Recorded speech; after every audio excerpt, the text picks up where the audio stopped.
बामुश्किल एक महीना हुआ होगा जब क्रेडिट स्विस ने भारत के अरबपति कारोबारी गौतम अडानी के अडानी ग्रुप को लेकर एक बड़ा ऐलान किया था।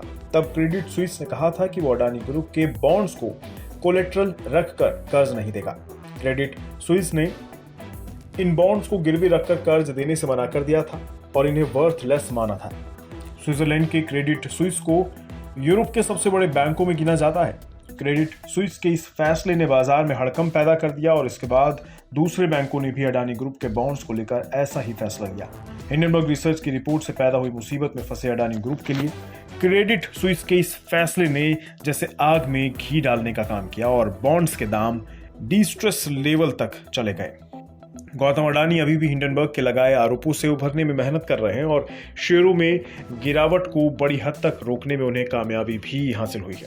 हालांकि इस पूरी क्राइसिस में अडानी ग्रुप का मार्केट कैप 140 अरब डॉलर तक डूब गया। लेकिन महीना भर पहले अडानी के बॉन्ड्स को जंक बताने वाले क्रेडिट स्विस इस समय इससे भी ज्यादा बड़ी मुश्किल में फंस गए हैं।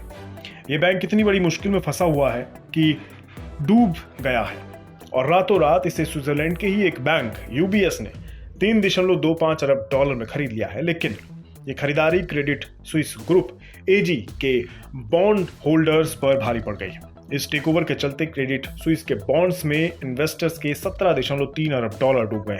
स्विस फाइनेंशियल रेगुलेटर फिरमा ने कहा है कि इस डील से क्रेडिट स्विस के एडिशनल टियर 1 बॉन्ड्स का पूरी तरह से राइट डाउन हो जाएगा ताकि कोर कैपिटल को बढ़ाया जा सके। खबरों के मुताबिक 275 अरब डॉलर के यूरोप के 81 बॉन्ड्स मार्केट में ये अब तक की सबसे बड़ी तबाही है। इससे पहले 2017 में स्पेनिश बैंक बैंको पॉपुलर एसए के जूनियर बॉन्ड होल्डर को 1.44 अरब डॉलर का राइट डाउन झेलना पड़ा था। उस वक्त इस बैंक को स्टैंडर्ड एसए ने खरीद लिया था ताकि इसे डूबने से बचाया जा सके। ये सौदा महज 1 यूरो में हुआ था। राइट डाउन सिनेरियो में सबसे पहली चोट शेयर होल्डर्स पर पड़ती है और उसके बाद 81 बॉन्ड्स को लॉस होता है। यही वजह है कि बैंक के शेयर होल्डर्स की बजाय जोखिम वाले डेट को राइट डाउन करने के फैसले का क्रेडिट स्विस के 81 बॉन्ड होल्डर्स की तरफ से कड़ा विरोध दिखाई दे रहा है।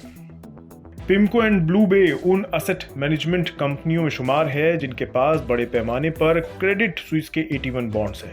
81 बॉन्ड्स को इस तरह से तैयार किया जाता है अगर बैंक के कैपिटल रेशो एक पहले से तय लेवल से नीचे चले जाते हैं तो इससे बॉन्ड होल्डर्स की या तो पूरी पूंजी डूब जाती है या फिर ये बॉन्ड इक्विटी में तब्दील हो जाते हैं। इसी वजह से इन्हें बेहद रिस्की बॉन्ड माना जाता है। क्रेडिट स्विस के शेयर सोमवार को 7.63% गिरकर 0.73 स्विस फ्रैंक पर पहुंच गए। एक महीने में शेयर 73% से ज्यादा गिरे हैं।